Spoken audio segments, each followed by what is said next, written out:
नमस्कार साथियों, मैं रवि पांडे आपको अपने YouTube चैनल अस्माकम क्लासेस पर स्वागत करता हूं।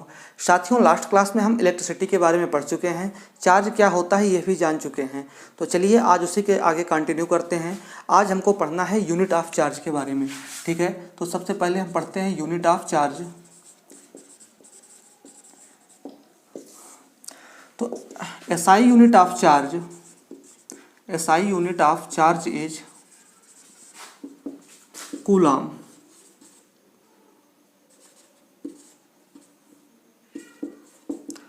SI unit of charge is coulomb.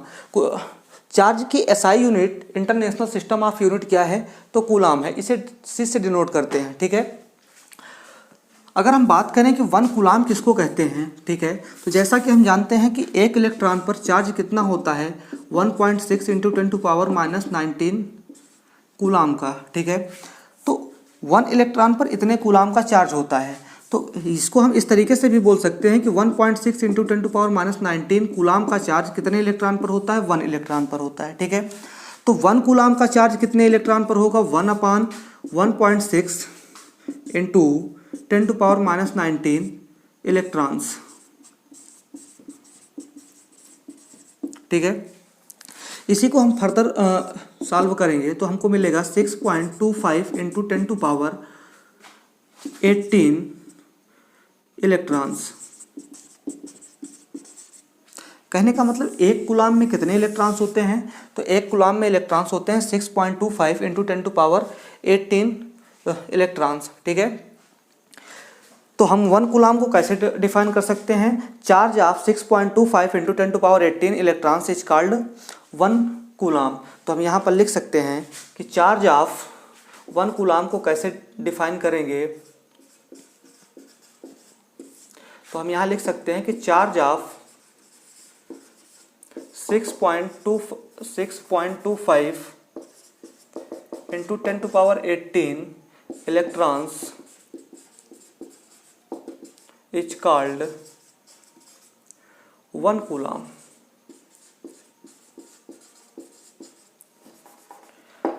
ठीक है, कहने का मतलब ये है कि charge of 6.25 × 10⁻18 electrons is called 1 coulomb. एक इलेक्ट्रॉन पर इतना चार्ज होता है 1.6 × 10⁻19 कूलम। यहाँ पर हमको साइन नहीं देखना है, केवल मैग्नीट्यूड से मतलब है। ठीक है, तो कहने का मतलब एक इलेक्ट्रॉन पर इतना चार्ज होता है, तो इतने इलेक्ट्रॉनों पर जो चार्ज होगा उसी को 1 कूलम कहा जाएगा। आई थिंक आपको ये बहुत अच्छे से समझ में आ गया होगा। तो चलिए नेक्स्ट टॉपिक पढ़ते हैं, कंडक्टर और इंसुलेटर, सेमीकंडक्टर। ठीक है, नेक्स्ट टॉपिक है कंडक्टर, सेमीकंडक्टर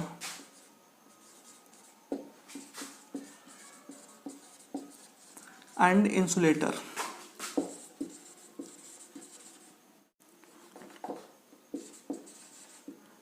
हमारा नेक्स्ट टॉपिक है कंडक्टर, सेमीकंडक्टर एंड इंसुलेटर। तो जरा इसको पढ़ने से पहले हम ये समझ लेते हैं इलेक्ट्रॉन के बारे में, क्योंकि उसी की हेल्प से इसको हम डिफाइन कर पाएंगे। ठीक है, तो जैसा कि हमने पढ़ रखा है, एटम में इलेक्ट्रॉन, प्रोटॉन और न्यूट्रॉन होते हैं। प्रोटॉन और न्यूट्रॉन सेंटर में होते हैं जिसको न्यूक्लियस बोलते हैं, और इलेक्ट्रॉन चारों तरफ ऑर्बिट में चक्कर लगा रहे होते हैं। इसको क्या बोलेंगे? न्यूक्लियस।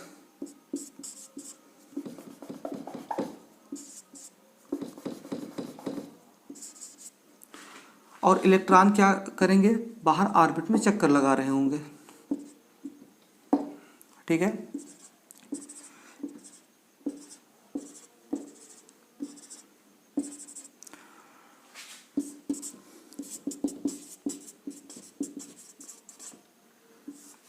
इलेक्ट्रॉन बाहर ऑर्बिट में चक्कर लगा रहे हैं और न्यूक्लियस में प्रोटॉन और न्यूट्रॉन सेंटर पर हैं। ठीक है, तो प्रोटॉन और न्यूट्रॉन न्यूक्लियस में है। ठीक है, जब तक ये इलेक्ट्रॉन इस न्यूक्लियस के अराउंड रिवॉल्व कर रहे हैं, इसके चारों तरफ चक्कर लगा रहे हैं, तब तक इनको क्या कहा जाएगा? ये कहलाएंगे कंबाइंड इलेक्ट्रॉन। कंबाइंड इलेक्ट्रॉन, या फिर इन्हीं को कहते हैं बाउंड इलेक्ट्रॉन। जब तक ये इलेक्ट्रॉन इस न्यूक्लियस के अराउंड अपने ऑर्बिट में चक्कर लगा रहे हैं, तो ये सारे इलेक्ट्रॉन क्या हैं? कंबाइंड इलेक्ट्रॉन या फिर बाउंड इलेक्ट्रॉन। हम ये जानते हैं कि इलेक्ट्रॉन न्यूक्लियस के साथ एक बाइंडिंग एनर्जी से बंधा होता है, जिसके कारण ये अपने ऑर्बिट को छोड़कर बाहर नहीं जा पाता है। लेकिन अगर कहीं से भी इसको इसकी बाइंडिंग एनर्जी के इक्वल या उससे ज़्यादा एनर्जी मिल जाए तो ये इलेक्ट्रॉन अपने ऑर्बिट को छोड़कर बाहर निकल जाएगा, और जैसे ही ये बाहर निकलेगा तब ये फ्री हो जाएगा और इस अपने ऑर्बिट में न्यूक्लियस के अराउंड चक्कर लगाना बंद कर देगा। तो ऐसे इलेक्ट्रॉन को हम कहेंगे फ्री इलेक्ट्रॉन। ऐसे इलेक्ट्रॉन को क्या बोला जाएगा? Free electron. ठीक है, तो जरा सा हम समझते हैं कि हमने इलेक्ट्रॉन को पढ़ा कितने तरीके से। एक कंबाइंड इलेक्ट्रॉन या बाउंड इलेक्ट्रॉन है, दूसरा है फ्री इलेक्ट्रॉन। हमारे काम का है ये फ्री इलेक्ट्रॉन। ठीक है, जो इलेक्ट्रॉन इस ऑर्बिट में चक्कर लगा रहे हैं उनको कंबाइंड या बाउंड इलेक्ट्रॉन कहा जाएगा। जो इलेक्ट्रॉन अपनी बाइंडिंग एनर्जी के बराबर या उससे अधिक ऊर्जा लेकर के इस ऑर्बिट से बाहर निकल आए उनको क्या कहा जाएगा? Free electron. ये फ्री इलेक्ट्रॉन को हम एक और नाम से जानते हैं जिसको कहते हैं एनर्जी कैरियर। Energy carrier. ठीक है, फ्री इलेक्ट्रॉन को एनर्जी कैरियर के नाम से भी जाना जाता है, क्योंकि एनर्जी को एक जगह से दूसरी जगह पर ट्रांसफ़र करने का काम ही फ्री इलेक्ट्रॉन का होता है। फ्री इलेक्ट्रॉन ही एक जगह से दूसरी जगह को एनर्जी ट्रांसफ़र करते हैं। ठीक है, तो फ्री इलेक्ट्रॉन एनर्जी कैरियर के तरीके काम करेंगे। कहने का मतलब इनको जैसे ही एनर्जी मिलेगी ये रेस्ट पोजीशन में नहीं रह पाएंगे, ये तुरंत मूविंग कंडीशन में आ जाएंगे और एनर्जी को अपने साथ एक जगह से दूसरी जगह को लेकर चल देंगे। ठीक है, इसलिए इनको क्या कहा जाता है? Energy carrier. तो एनर्जी कैरियर कौन है? Free electron. एनर्जी कैरियर हमारा कंबाइंड इलेक्ट्रॉन नहीं है। कंबाइंड इलेक्ट्रॉन ऑर्बिट के चारों तरफ चक्कर लगाएगा, इसलिए वह कंबाइंड इलेक्ट्रॉन या बाउंड इलेक्ट्रॉन है, क्योंकि यह बाइंडिंग एनर्जी से बंधा हुआ है। जैसे ही ये बाइंडिंग एनर्जी को या उस बांड को तोड़ करके बाहर निकलेगा और फ्री हो जाएगा तो फ्री इलेक्ट्रॉन कहलाएगा। ठीक है, फ्री इलेक्ट्रॉन हमारे समाज में सेम वैसे ही होते हैं जैसे हमारे चारों तरफ या हमारे आसपास बहुत से आवारा लोग होते हैं। आवारा लोग ही एक्चुअल में हमारे काम के होते हैं, क्योंकि आप उन्हें पैसा देकर, पैसा मतलब यहाँ से हम एनर्जी से रिलेट कर रहे हैं, जैसे हम आवारा लोगों को पैसा देकर के कोई भी काम करा सकते हैं, वैसे ही फ्री इलेक्ट्रॉन को एनर्जी दे करके काम कराया जा सकता है। जैसे आवारा लोगों को पैसा मिलते ही वो तुरंत चौराहे पर दिखाई पड़ते हैं, वैसे ही फ्री इलेक्ट्रॉन को एनर्जी मिल जाए तो वो रेस्ट कंडीशन में नहीं रह सकता, वो भी दौड़ना स्टार्ट कर देता है। तब तक दौड़ेगा जब तक एनर्जी उसके पास रहेगी, और जब जाएगा अपनी जगह से तो साथ में एनर्जी लेकर जाएगा, इसीलिए इसको एनर्जी कैरियर कहते हैं। तो चलिए समझते हैं कि कंडक्टर, इंसुलेटर और सेमीकंडक्टर को कैसे फ्री इलेक्ट्रॉन के बेसिस पर डिफाइन किया जा सकता है। चलिए हम बात करते हैं कंडक्टर की। कंडक्टर क्या होता है? Any substance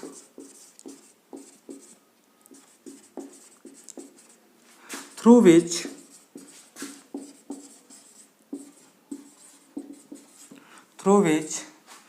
heat and electricity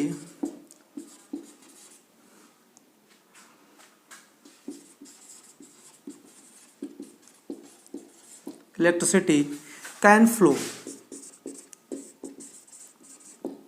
Any substance through which heat and electricity can flow is called conductor। चूँकि चैप्टर हमारा इलेक्ट्रिसिटी से रिलेटेड है तो हम हीट वाले टर्म को एलिमिनेट भी कर सकते हैं। हम सीधे ये भी बोल सकते हैं कि any substance through which electricity can flow is called conductor.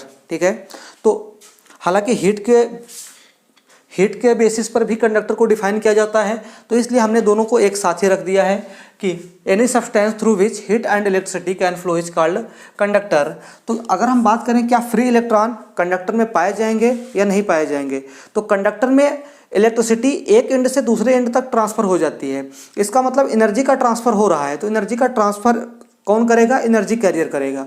और एनर्जी कैरियर कौन है? तो एनर्जी कैरियर ही फ्री इलेक्ट्रॉन्स है। इसका मतलब हम ये कह सकते हैं कि फ्री इलेक्ट्रॉन्स आर फाउंड।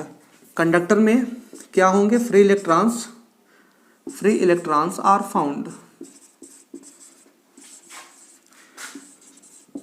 अगर हम पूछें कि क्या कंडक्टर में फ्री इलेक्ट्रॉन्स पाए जाते हैं, तो आंसर होगा yes, free electrons are found in conductors. ठीक है, अगर बात हम करें क्या कंबाइंड इलेक्ट्रॉन या बाउंड इलेक्ट्रॉन इसमें पाए जाएंगे, तो yes, bound electron is also found. ठीक है, तो हम ये बोल सकते हैं कि bound electron is also found in conductor, ठीक है। बाउंड इलेक्ट्रॉन के साथ साथ फ्री इलेक्ट्रॉन भी पाए जाते हैं। हालांकि किसी भी सब्सटेंस को कंडक्टर होने या ना होने में इस बाउंड इलेक्ट्रॉन का कोई रोल नहीं होता है, तो इस लाइन को हम एलिमिनेट भी कर सकते हैं, इसका कोई रोल है नहीं। मेन रोल तो इन फ्री इलेक्ट्रॉन्स का है, ठीक है। और जिसको हम समझ चुके हैं कि फ्री इलेक्ट्रॉन्स होते क्या हैं, ठीक है। तो फ्री इलेक्ट्रॉन्स कंडक्टर में पाए जाएंगे और बहुत अधिक मात्रा में पाए जाते हैं, ठीक है। अगर हम बात करें कि generally metals are conductor, generally जितने भी मेटल हैं वो क्या हैं, कंडक्टर हैं, ठीक है। जितने भी मेटल हैं वो क्या होते हैं, कंडक्टर होते हैं। कहने का मतलब ये है कि मेटल्स में फ्री इलेक्ट्रॉन्स पाए जाते हैं, फ्री इलेक्ट्रॉन्स पाए जाएंगे तो वो मेटल क्या होंगे, कंडक्टर होंगे, ठीक है। एग्जाम्पल की बात करें तो एग्जाम्पल इसका क्या हो जाएगा, आयरन हो गया, कॉपर हो गया, ठीक है। गोल्ड भी इसका एग्जाम्पल है, गोल्ड, सिल्वर, ह्यूमन बॉडी। और बात करें तो नॉर्मल वाटर,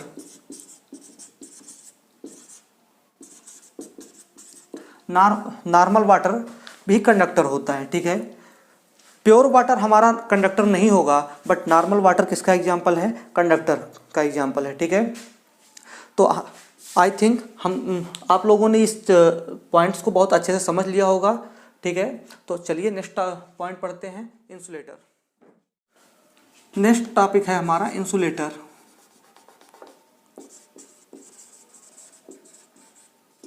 इंसुलेटर क्या होता है, any substance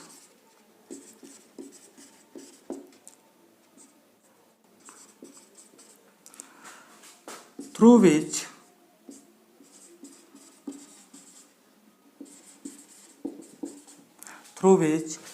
heat and electricity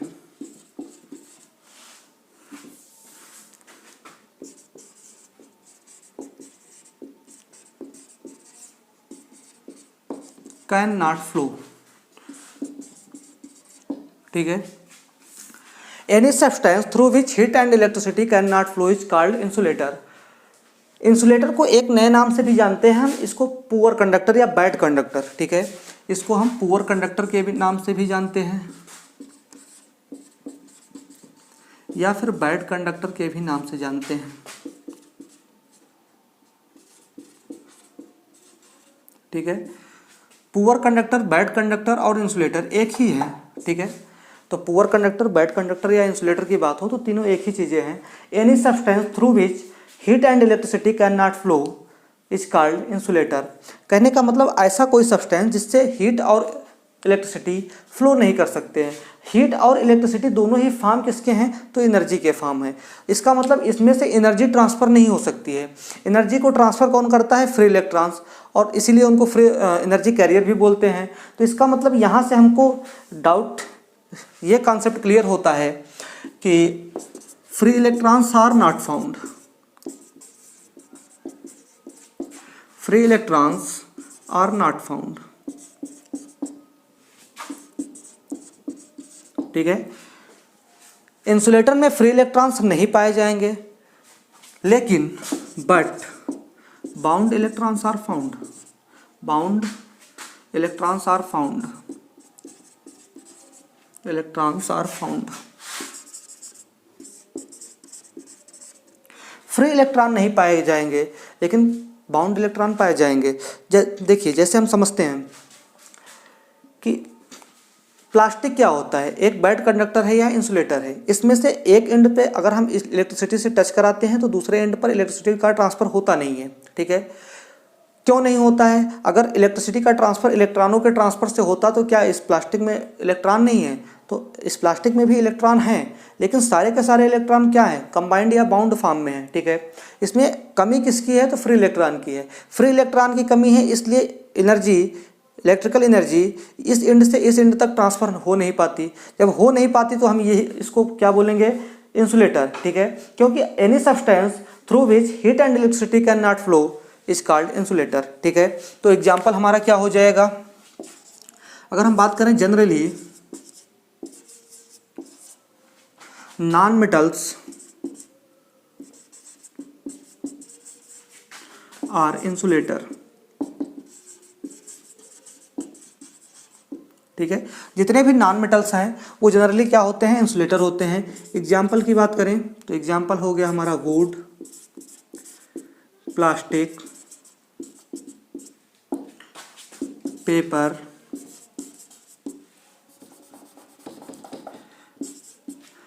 ठीक है, और प्योर वाटर। इस टर्म को याद रखिएगा कि प्योर वाटर भी एक इंसुलेटर है। प्योर वाटर से भी इलेक्ट्रिसिटी पास नहीं हो सकती है। ठीक है, तो नॉर्मल वाटर हमारा कंडक्टर में आता है, जबकि प्योर वाटर किस में आता है, इंसुलेटर में आता है। तो जनरली जितने भी नॉन मेटल्स हैं ये क्या होते हैं, इंसुलेटर होते हैं।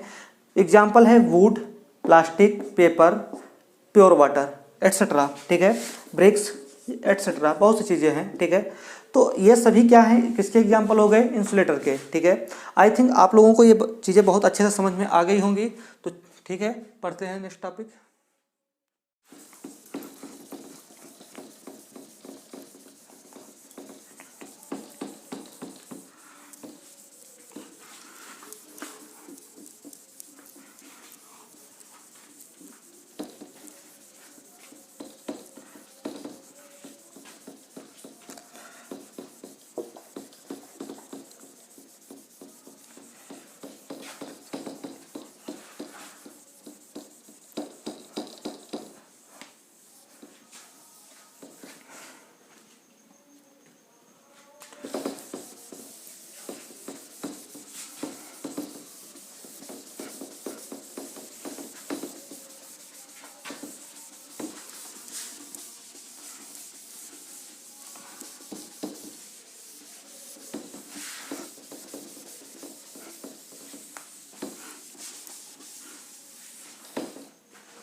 नेक्स्ट टॉपिक है हमारा semiconductor.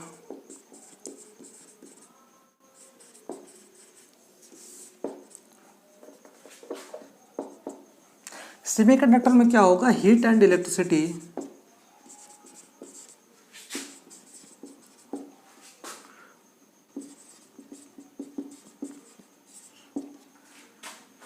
partially can flow, partially can flow। ठीक है,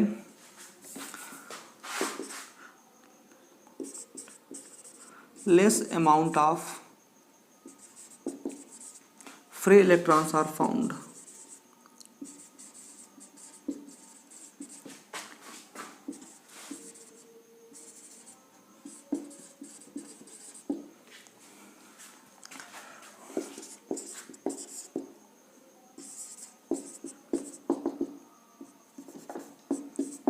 ठीक है,